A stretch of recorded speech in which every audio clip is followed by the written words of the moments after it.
नमस्कार शिक्षक मित्रांनो, स्वागत आहे पुनश्च एकदा तुमचं माझ्या DK टीचर सपोर्ट या यूट्यूब चॅनलमध्ये। मित्रांनो, स्वच्छ व हरित विद्यालय रेटिंग मूल्यांकन NCERT द्वारा आपल्या सर्व शाळांसाठी बंधनकारक करण्यात आलेला आहे। या मूल्यांकनामध्ये आपण जल, स्वच्छता, आरोग्य, पाणी या बाबतीत आपल्या शाळेचं सर्वेक्षण स्वयंमूल्यांकन करणार आहोत आणि हे स्वयंमूल्यांकन दोन पद्धतीने करता येते। एक वेबसाईटद्वारे किंवा अँड्रॉइडमध्ये ॲप घेऊन आपण हे करू शकतो। प्ले स्टोअरवरून SHVR नावाचं ॲप इन्स्टॉल करायचं आणि त्याद्वारे आपल्या शाळेचं ॲपच्या माध्यमातून सर्वेक्षण पूर्ण करायचं। तर मित्रांनो, सर्वात सोपी पद्धत आहे की आपण प्ले स्टोअरवरून स्वच्छ हरित विद्यालयाचं ॲप डाउनलोड करायचं आणि आपल्या शाळेचं काम पूर्ण करायचं।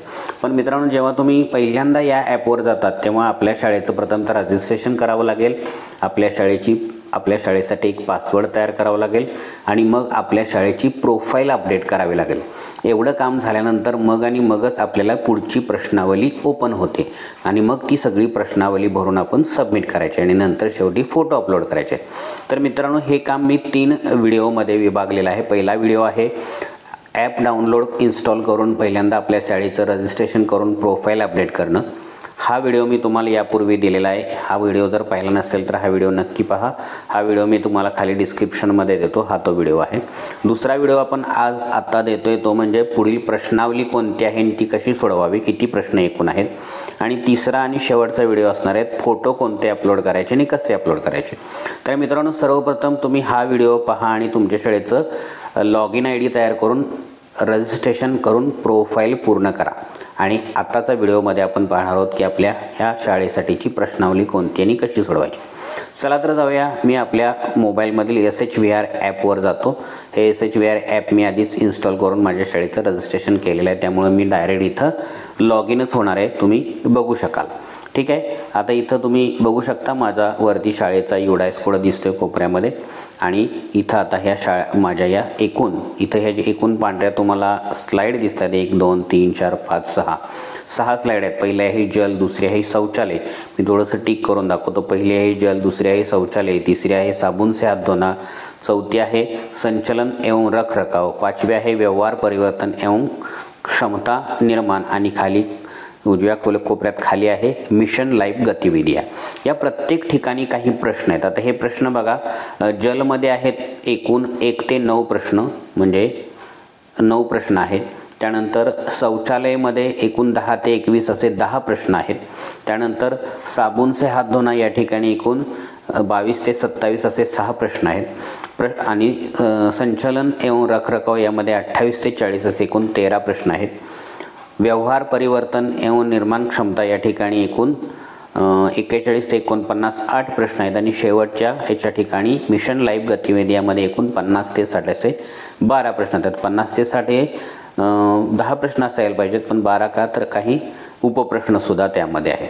आता तुम्ही प्रत्येक ठिकाणी बघू शकता लाल कलरमध्ये पूर्ण शुरू नहीं हुआ असा आलेला आहे। जलमध्ये मी थोडासा प्रयत्न केला आहे, तिथं 67% प्रगती आहे असं सांगते आणि बाकी ठिकाणी शुरू नहीं हुआ असं आलेलं आहे। ठीक आहे, आपल्याला ज्या ठिकाणच्या प्रश्नावली सोडवायच्या तिथं सिम्पली त्याच्यावरती क्लिक करायचं आहे। आता इथं तुम्ही बघू शकता असे वरच्या बाजूला काही प्रश्न तुम्हाला दिसतील। आता मी पहिल्या प्रश्नावर आहे। पहिल्या प्रश्नावर असताना तुम्ही बघू शकता वरच्या बाजूला तुम्हाला 1 ते 9 प्रश्नांचे छोटे छोटे चौकोन दिलेले आहेत। ज्या चौकोनमध्ये ऑरेंज कलर असेल, आता 1 वर ऑरेंज कलर आहे म्हणजे तो प्रश्न इथं ओपन आहे। जे प्रश्न पांढऱ्या रंगामध्ये ते अजून ओपन केले नाहीत आणि ज्याचा कलर हिरवा होईल तो प्रश्न पूर्ण झालेला आहे आणि ज्याचा कलर ग्रे होईल तो प्रश्न आपल्याला लागू नये। चला, आता पहिला प्रश्न ओपन आहे माझ्यासमोर। काय आहे? विद्यालय परिसर में पेयजल का मुख्य स्रोत कौन सा है? म्हणजे आता तुमचं जी शाळा आहे त्या शाळेच्या परिसरात पिण्याच्या पाण्याचा मुख्य स्रोत कोणता आहे? नळ पाणी आहे, विहीर आहे, बोर आहे का कोणता स्रोत नाही आणि मुलं बाहेरून पाणी आणतात? आता जर तुमचा इथं बघा क ख ग घ असे 4 पर्याय आहेत। पहिला पर्याय आहे विद्यालय परिसर में कोई पेयजल स्रोत उपलब्ध नहीं है, छात्र घर से पानी लाते हैं। ठीक आहे, समजा जर मी या क हा पहिला मुद्दा निवडला, माझ्याकडे पेयजलचा स्रोतच नाही, मुलं घरातून बॉटलमधून पाणी आणतात, हा जर निवडला तर तुम्ही वरती बघू शकता 2 3 4 5 6 एवढे प्रश्न हे मला लागू नाहीत म्हणून ब्लॉक म्हणजे काय ते ब्लॉक झालेले आहेत, ठीक आहे, सॉरी. आणि डायरेक्ट मला 7वा 8वा आणि 9वा प्रश्न सोडवायचा आहे. जेव्हा मी 7व्यावर क्लिक करेन 7व्या प्रश्नावर, तेव्हा पहिला हिरवा झालेला आहे कारण मी तिथलं क हे निवडलं होतं. आता प्रत्येकाच्या शाळेला बाहेर म्हणजे स्रोत नाही असं होत नाही. बऱ्याच शाळांमध्ये नळ पाणी, विहीर किंवा बोर असं काहीतरी असतं. त्यामुळे मी परत पहिल्या प्रश्नावर जातो आणि मी जो हा क पर्याय निवडलेला आहे हा खोडून काय करतो, कुठला तरी दुसरा पर्याय निवडतो. मी आता समजा ठीक आहे इथं जलद्वारा संचलित आपूर्ती घ पर्याय निवडतो. घ पर्याय निवडल्यामुळं आता बघा सगळे प्रश्न चालू आहेत. आता घ पर्याय निवडून माझा पहिल्या प्रश्नाचं उत्तर झालं म्हणून मी आता दुसऱ्या प्रश्नावर वरच्या बाजूला इथं बघा थोडक्यात तुम्हाला सांगतो, इथं दुसऱ्या प्रश्नावर आता मी क्लिक करतो. दुसऱ्या प्रश्नावर क्लिक केल्यावर पहिला प्रश्न ग्रीन झालेलं तुम्ही पाहू शकता. दुसरा प्रश्न वाचा, क्या जल आपूर्ती स्रोत वर्षभर आणि सगळ्या मुलांना वर्षभरासाठी 1.5 लिटर म्हणजे 1.5 लिटर पाणी उपलब्ध आहे का? हो, ख निवडतो. तिसऱ्या प्रश्नावर क्लिक करतो. माझा पहिला आणि दुसरा प्रश्न काय झालेला आहे, ग्रीन झालेला आहे. अशा पद्धतीने तुम्ही प्रत्येक प्रश्नाचं उत्तर द्यायचं आणि पुढच्या प्रश्नावर क्लिक करायचं. मागचा प्रश्न आपोआप ग्रीन झालेला दिसेल. या पद्धतीनं तुम्ही 9च्या 9 प्रश्नांची उत्तरं द्यायची आहेत मित्रांनो. आणि जेव्हा तुम्ही शेवटचा प्रश्न सोडवाल तेव्हा तुम्ही काय करायचं आहे, डायरेक्ट बॅक यायचं. इथं तुम्हाला हा बाण दिसतोय बघा ॲरो, त्याच्यावर क्लिक करून तुम्ही डायरेक्ट बॅक या आणि तुम्ही काय करणार आहे, तुमचं ते पहिली काय होणार आहे, पूर्ण होणार आहे. आता इथं अजूनही पूर्ण दाखवत नाही. मी परत एकदा इथं जातो शेवटच्या प्रश्नावर. पहिल्यांदा इथं सहजे, जेव्हा तुम्ही सगळे प्रश्न सोडवता इथं ड्राफ्ट सहजेवर क्लिक करायचं पहिल्यांदा, ठीक आहे. आता मी इथं परत एकदा हे सगळं करतो. हे बघा मित्रांनो, सगळे प्रश्न झाल्यानंतर खाली ड्राफ्ट सहजेवर मी एकदा क्लिक करतो.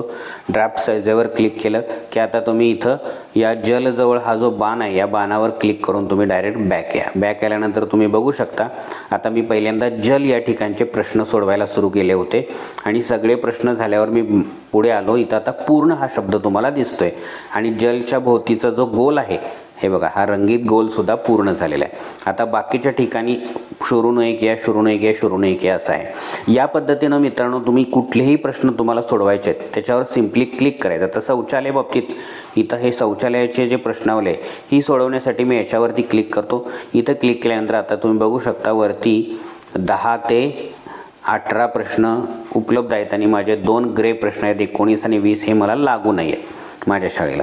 तर ठीक आहे, आता हे सगळे प्रश्न पटपट सोडवत जायचं. तर पहिला प्रश्न 11वा काय आहे, क्या विद्यालय में लड़कों और लड़कियों के लिए अलग अलग कार्यशील शौचालय है?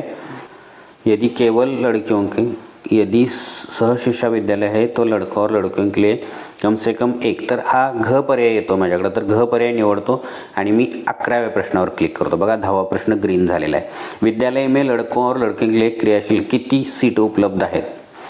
तर 1 मुलांसाठी 1 मुलींसाठी 1 आणि मी 12व्या प्रश्नावर क्लिक करतो. 11वा प्रश्न ग्रीन झाला. आता मूत्रालय म्हणजे युरिनल किती आहेत? मुलींसाठी 3 मुलांसाठी 2 आणि इथं मी आता 13व्या प्रश्नावर क्लिक करतो. 12वा प्रश्न ग्रीन झालेला आहे. या पद्धतीने हे सगळे मी 18 प्रश्न सोडवणार आहे.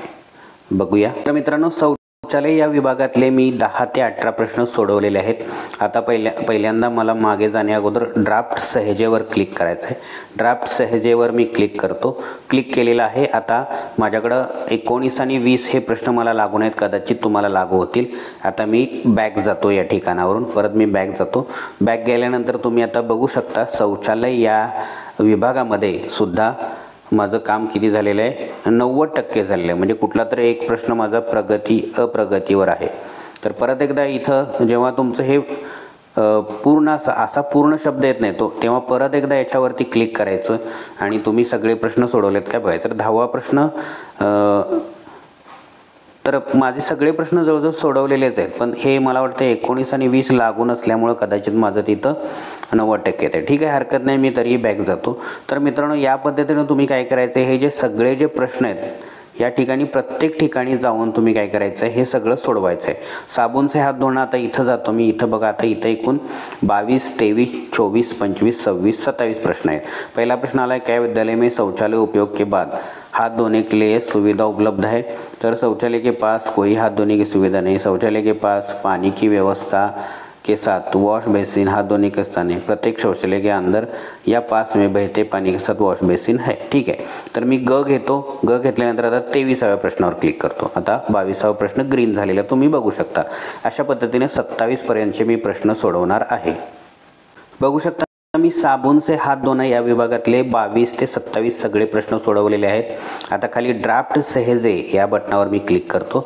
इथं क्लिक केलेलं आहे। आता परत मी काय करतो, एकदा ड्राफ्ट सेव्ह झाला की इथून आता परत आपल्याला मागे जायचं आहे।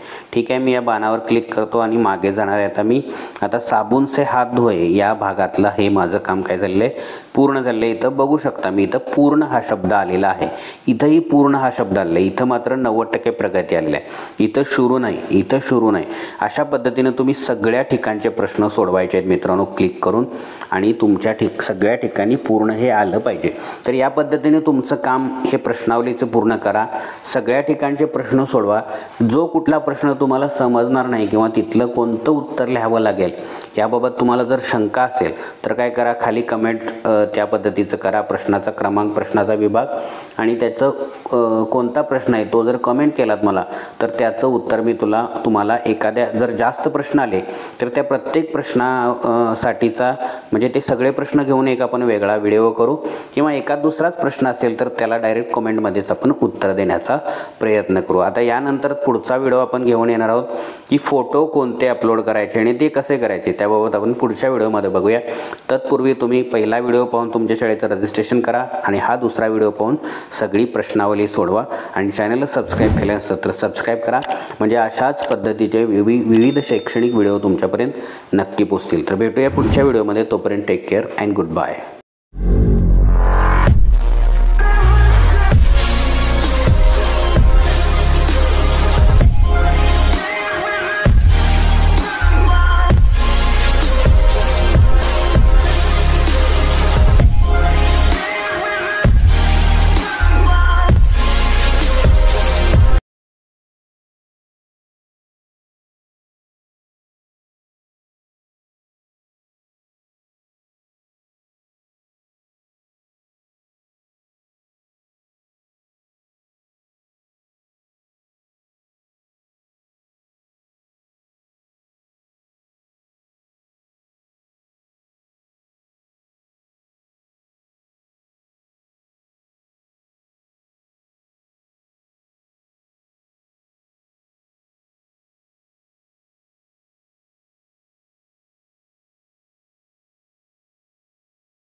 आणखीन याबाबतीत तुम्हाला काही शंका असेल तर त्यासुद्धा कमेंटमध्ये टाकू शकता. सगळ्यात महत्त्वाचं म्हणजे पुढच्या येणाऱ्या व्हिडिओसाठी चॅनलला नक्की सबस्क्राईब करा. भेटूया पुढच्या व्हिडिओमध्ये. तोपर्यंत take care and good bye.